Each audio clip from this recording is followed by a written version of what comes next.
अर्को क्याटेगोरी रहेको छ वुमन आइकन आइसिटी अवार्ड, जुन यो वर्ष थपिएको विधा हो र यो थपिएको विधाले कति धेरै महिला यो क्षेत्रमा जो अनवरत रूपमा लागिरहनु भएको छ कति खुसी दिलायो होला भन्ने कुरा म यहाँ बसेर इमेजिन पनि गर्न सक्दिनँ। वुमन आइकन आइसिटी अवार्ड सूचना प्रविधि क्षेत्रमा क्रियाशील नेपाली महिलाहरूको लागि लक्षित गरिएको अवार्ड हो।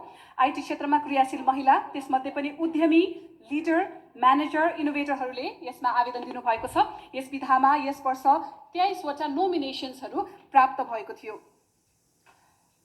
वुमेन आइकन आइसिटी अवार्ड 2020 को विजेताको नाम घोषणा गरिदिनका लागि हामी स्टेजमा निमन्त्रणा दिन चाहन्छौँ नेपाल टेलिकम्युनिकेसन्स अथोरिटीका चेयरपर्सन पुरुषोत्तम खनाल सर अनि यसैगरी प्रेसिडेन्शियल बिजनेस स्कुलका चेयरपर्सन लक्ष्मण केसी सरलाई।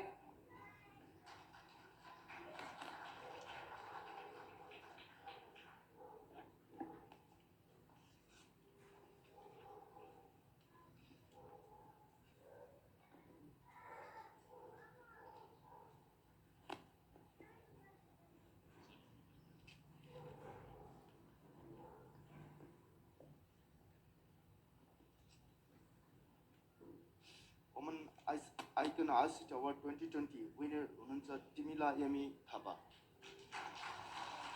Congratulations.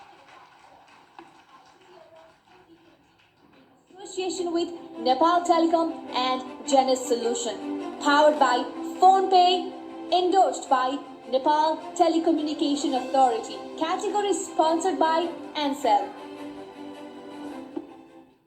वुमन आइकन आइसिटी अवार्ड सूचना प्रविधि क्षेत्रमा क्रियाशील नेपाली महिलाहरूका लागि लक्षित छ। यस वर्ष थप गरिएको यस विधामा 23वटा नोमिनेसन प्राप्त भएको थियो। विभिन्न चरणको छनौटबाट सर्वोत्कृष्ट हुन सफल तथा सम्मानित व्यक्ति हुनुहुन्छ तिमिला यामी थापा। प्रोफेसर तिमिला यामी थापा प्रविधिको क्षेत्रमा अग्रज र ख्याति प्राप्त व्यक्तिको रूपमा चिनिनुहुन्छ। उहाँको जन्म सन् 1951 मा काठमाडौँमा भएको थियो। नेपालमा आइएससी सम्मको अध्ययन पश्चात उच्च शिक्षाका लागि उहाँ विदेशमा रहनुभयो। उहाँले आइटी कानपुरबाट इलेक्ट्रोनिक इन्जिनियरिङ अध्ययन गर्नुभएको छ। उहाँले सूचना प्रविधिमा डी मन्टफोर्ड विश्वविद्यालयबाट मास्टर्स अध्ययन गर्नुभयो। उहाँले होल्यान्ड गएर 1 वर्षको प्रणाली र सूचना पूर्वाधारको प्रशिक्षण पनि लिनुभएको छ। तिमिला एमी थापाले स्वदेशमा प्रविधिको विस्तारका लागि थुप्रै क्षेत्रबाट कार्य गरिरहनु भएको छ। उहाँको अथक प्रयासले गर्दा नेपालको इतिहासमा पहिलो पटक कम्प्युटर इन्जिनियरिङ प्रोग्रामलाई पाठ्यक्रममा समावेश गरिएको थियो। यही नै प्रविधिको विकासका लागि जग बन्न पुगेको हो। 1998 तिर कम्प्युटर इन्जिनियरिङ डिपार्टमेन्ट पनि होइन, इलेक्ट्रोनिक इन्जिनियरिङको अन्डरमा डिपार्टमेन्टको अन्डरमा कम्प्युटर इन्जिनियरिङ डिग्री सुरु भएको फर्स्ट टाइम। सुरुमा 5वटा कोर्स त कम्प्युटर इन्जिनियरिङको 5वटा कोर्स त मैले एउटा सेमेस्टर थाएको मलाई याद छ। यसैगरी 1990 को दशकमा नै नेपालमा सफ्टवेयर कम्पनी सञ्चालन गरेर धेरै सरकारी, गैर सरकारी तथा कर्पोरेट अर्गनाइजेसनको काम गर्नुभएको छ। एक राष्ट्रिय स्तरको नीति नियोजकको रूपमा उहाँले प्रधानमन्त्रीको कार्यालय अन्तर्गत आइसिटी सल्लाहकार बोर्डको सदस्यको रूपमा 1 वर्ष काम गर्नुभयो। उहाँले शैक्षिक नीति योजनाकारको हैसियतमा विश्वविद्यालय अनुदान आयोग अन्तर्गत एकाडेमिक काउन्सिल र अनुसन्धान परिषदको सदस्यको रूपमा पनि काम गर्नुभएको छ। प्रविधि क्षेत्रसँग सम्बन्धित व्यक्ति भएकाले उहाँले 3 वर्ष इन्जिनियरिङ काउन्सिलको गभर्निङ सदस्यको रूपमा पनि काम गर्नुभयो। थापाले नेपाल दूरसञ्चार प्राधिकरणको ग्रामीण दूरसञ्चार कोष बोर्डमा रहेर पनि 3 वर्ष सेवा गर्नुभएको छ। उहाँले आइओईमा प्राध्यापकको रूपमा 35 वर्ष सेवा गर्नुभयो। सहायक डिनको रूपमा समेत रहेर इन्जिनियरिङ शिक्षालाई व्यवस्थित गर्ने प्रयास उहाँको रह्यो। पोखरा विश्वविद्यालयमा BE software engineering, BCA information टेक्नोलोजीका लागि 4 वर्षीय पाठ्यक्रम पनि डिजाइन गर्नमा उहाँको योगदान छ। पुतली सडकमा ओराकलको ट्रेनिङ दिने भनेर अहिले याद गर्छ। अहिले सिनियरहरूले तिमीला म्यामको त्यो ओराकल भन्ने कसैले पनि नसिकाएको चाहिँ एउटै ठाउँ थियो पुतली सडकमा डिजाइनकोमा चाहिँ ओराकल सिक्ने भनेर। यता फाइनान्स मिनिस्ट्रीमा पनि ओराकल प्रोजेक्ट चलिरहेको थियो। अनि सबै मका सिक्न आउने होइन, अनि सिकाउँदै अनि आफूले हायर गर्दै आफूले रिक्रुट गर्दै सबैजना कतिजना मका भएको सबैजना अमेरिकामा, कोही जर्मनीमा, कोही अस्ट्रेलियामा, म्याक्सिमम अमेरिकामा। अब एमटिसीको प्रोजेक्ट गए 8जना हायर गयो भने एक दिन वान फाइन डे 8जनै ल म्याम हामी जान्छौँ भनेर गइदिने। उहाँले 1991मा आफ्नै सफ्टवेयर कम्पनी डिजाइनको नेपालको पनि स्थापना गर्नुभएको थियो। त्यति बेला आइटी क्षेत्रमा योग्यता भएका व्यक्तिहरू र स्रोत साधनको अभावले कम्पनी चलाउन उहाँलाई धौधौ परेको थियो। नेपाल टेलिकम, नेपाल विद्युत प्राधिकरण, नेपाल खानेपानी कर्पोरेसन केयुकेएल, ज्योति ग्रुप जस्ता संस्थाहरूमा सफ्टवेयरहरू विकास गरेर प्रयोगमा ल्याउनुभयो। उहाँ एक समाज सुधारक पनि हुनुहुन्छ। उहाँ निरन्तर महिला सशक्तिकरण, बालबालिकाको शिक्षाको गुणस्तरीयताका लागि थुप्रै किसिमका कार्यक्रमहरूमा सहभागी हुनुहुन्छ। प्राध्यापकको रूपमा रिटायर्ड जीवन बिताइरहेको भए पनि उहाँले आफ्नो लेख, रचना, रिसर्चका कामहरू छोड्नु भएको छैन। दर्जनौं राष्ट्रिय तथा अन्तर्राष्ट्रिय संस्थाहरूमा पनि आबद्ध भएर सूचना प्रविधिको क्षेत्रलाई फराकिलो बनाउन काम गरिरहनुभएका अग्रज व्यक्ति तिमिला एमी थापालाई पहिलो वुमन आइकन आइसिटी अवार्ड 2020बाट सम्मान गर्न पाउँदा हामी गौरवान्वित महसुस गर्दछौँ।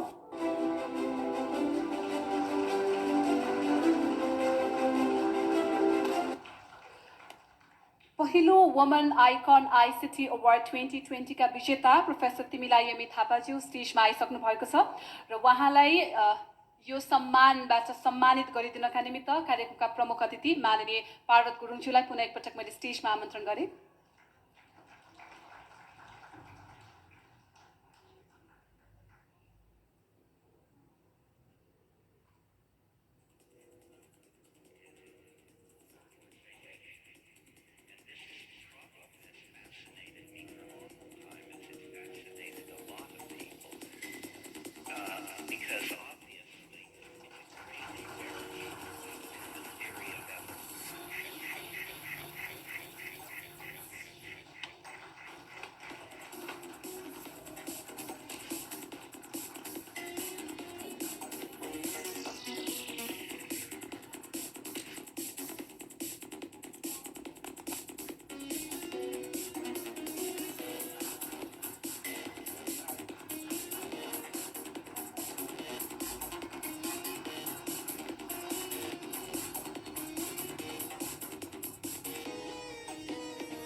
सम्मानको लागि स्टेजमा उपस्थित तीनैजना विशिष्ट व्यक्तित्वहरूलाई हार्दिक धन्यवाद र पुनः आसन ग्रहणको लागि हामी अनुरोध गर्न चाहन्छौँ र यस क्याटेगोरीका विजेता प्रोफेसर तिमिला यमी थापाज्यूलाई आफ्नो छोटो विनिङ रिमार्क्सको लागि अनुरोध गर्दछौँ।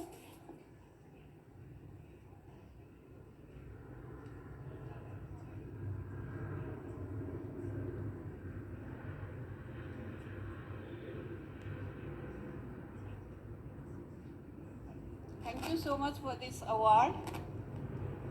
I think what I really mandekhi aako kura ke cha bhandakeri, I have seen in IT sector, if you invest 10 rupees, crores of rupees return auncha bhanera I've seen through my batchmates from IIT Kanpur. So through the minister, I would like to really request Minister to understand how important it is to invest in education. I taught for 35 years at Pulchok IOE, and the investment in education is still very, very poor. I am committed to fight for it. The other thing is, running software company since 1991, I have realized that it is not how much you earn, it is how many employment you have generated. त्यसैले रोजगारी भनेर मन्त्रीहरूले रोजगारी भनेर कराउनु हुने होइन. Please invest on loans, soft loans for IT sector, companies, for innovators, students. Please invest, please let's all join hands to demand investment in generating loan subsidy from the government. Let's have a policy in that area, which we all have to fight it out. And you all please join hand and fight it out. I'm always there. And the other thing I really want to highlight is the regulating body. If the regulators are less knowledgeable and they handle every issue with a very poor functioning, all the software companies suffer. And this is what is happening here. The tax policy, let there be good tax holiday for software companies who have a capacity to generate huge revenue in this nation, which is blocked by people who are running the show with less knowledge. Please integrate experts. If you don't have knowledge, integrate experts into the decision-making committees.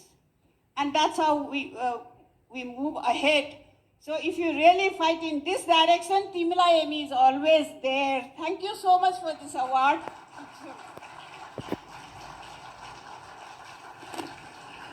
You know, I can't explain how blessed I feel standing just an inch farther from her. Thank you very much, ma'am. You've always been an inspiration, and you've always been vocal, always.